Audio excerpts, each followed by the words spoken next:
তেতুলিয়া নদীতে মধ্যরাত থেকে শুরু হয়েছে 2 মাসের ইলিশ সহ সব ধরনের মাছ ধরার নিষেধাজ্ঞা। এ বিষয়ে বিস্তারিত জানাতে চাঁদপুর থেকে সরাসরি যুক্ত হচ্ছেন সহকর্মী খোকন কর্মকার। খোকন, মাছ ধরা নিয়ে মৎস্য অধিদপ্তর কি বলছে, এ নিয়ে জেলেদের অভিমত কি? তাছাড়া আরো জানাবেন সরকারের পক্ষ থেকে তাদের জন্য কোনো পদক্ষেপ নেওয়া হয়েছে কিনা। তোমার ইলিশ সম্পদ বৃদ্ধির লক্ষ্যে চাঁদপুরের পদ্মা মেঘনা নদীতে মার্চ এপ্রিল 2 মাস সকল প্রকার মাছ ধরা নিষিদ্ধ করেছে সরকার। আমি আছি চাঁদপুরের লঞ্চঘাট বড় স্টেশন টিলাবাড়ি এলাকায়।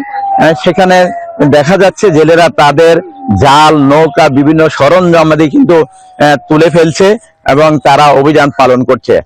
এবং এই চাঁদপুরের মতলব উত্তর 60 নল থেকে হাইমচর বরবি পর্যন্ত 70 কিলোমিটার এলাকা এই নিষেধাজ্ঞার আওতায় রয়েছে এবং এই জেলেরা কিন্তু সেই নিষেধাজ্ঞা তারা পালন করে যাচ্ছেন।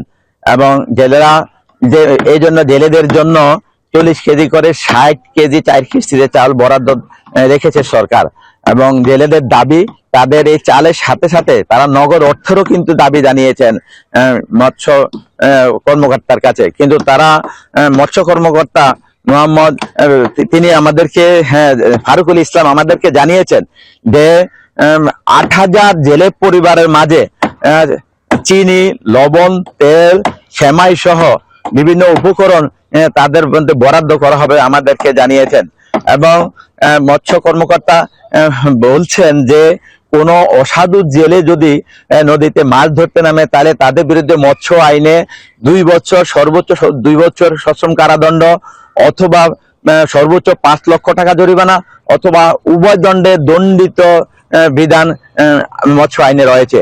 এছাড়া কোস্টগার্ড, নৌ পুলিশ এবং জেলা প্রশাসনের সমস্ত কর্মকর্তা যারা দায়িত্বে রয়েছেন তারা কিন্তু এই টহল 24 ঘন্টা নদীতে টহলদার জোরদার করার জন্য তারা কিন্তু সর্বক্ষণিক তারা নদীতে বিচরণ করবেন বলে আমাদেরকে জানিয়েছেন।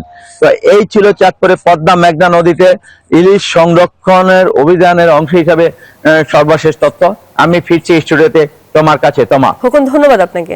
Bashundhara public school and college 2026 শিক্ষাবর্ষে ভর্তি চলছে। আপনি যেরকমটা বলেছেন, মাছ আজ মধ্যরাত থেকেই কিন্তু ভোলার মেঘনা ও তেতুলিয়া নদীতে মাছ ধরা নিষেধাজ্ঞা জারি করেছে সরকার। ভোলার 190 কিলোমিটার এলাকা জুড়ে এই নিষেধাজ্ঞা অব্যাহত থাকবে আগামী 2 মাস। তো প্রশাসনের পক্ষ থেকে নিষেধাজ্ঞা কার্যকর করতে যাতে অবৈধভাবে জেলেরা, অসাধু জেলেরা যাতে নদীতে মাছ শিকার করতে না পারেন সেই বিষয়টিও তারা ব্যাপক তোড়জোড় রেখেছেন। এবং কোস্টগার্ড, নৌ পুলিশ সহ আইন শৃঙ্খলা রক্ষাকারী বাহিনীর সদস্যরাও কিন্তু টহলে থাকবেন।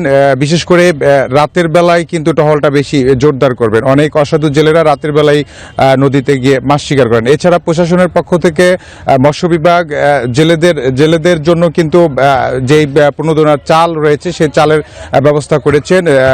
আজকে নাগাদ থেকে যাতে অভিযান শুরু হয়েছে, খুব দ্রুত সময়ের মধ্যে জেলেদের চাল বিতরণ করবেন। এছাড়া জেলেদেরও অভিযোগ রয়েছে তাদের যে এনজিও সংস্থার ঋণ রয়েছে এবং যে বিজেপির যে চাল তারা পাবেন সেই চাল যাতে দ্রুত সময়ের মধ্যে বিতরণ করেন, যাতে রোজার মাস চলতেছে, একত রোজার মাস, দ্বিতীয়ত নদীতে মাছ ধরা বন্ধ, সব মিলে জেলেরাও কিন্তু অনেকটা বিপাকে রয়েছে। তাদের দাবি দ্রুত সময়ের মধ্যে যদি এই চাল তাদের কাছে পৌঁছে দেওয়া হয় তাহলে রোজার মাসে তারা পরিবার পরিজন নিয়ে অনেকটাই স্বাভাবিক জীবনযাপন করতে পারবেন। এছাড়া ভোলার 190 কিলোমিটার এলাকা জুড়েই কিন্তু এই অভিযান অব্যাহত থাকবেন। এই সময়টাতে আড়তগুলোতে ব্যাপক তোড়জোড় রেখেছেন প্রশাসন এবং বড় কলগুলো রয়েছে সেই কলগুলো তো তারা মনিটরিংয়ে রাখবেন যাতে অসাধু ব্যবসায়ীরা বরফ কল চালু রাখতে না পারেন। তো সব মিলে বলা যায় যে এই 2 মাসের যে অভিযান সরকার জারি করেছেন সেই অভিযান উপকূলীয় জেলা ভোলায় শক্ত হাতে পালন করা হবে। তো এই ছিল আমার কাছে ভোলা থেকে সর্বশেষ তথ্য অভিযান নিয়ে।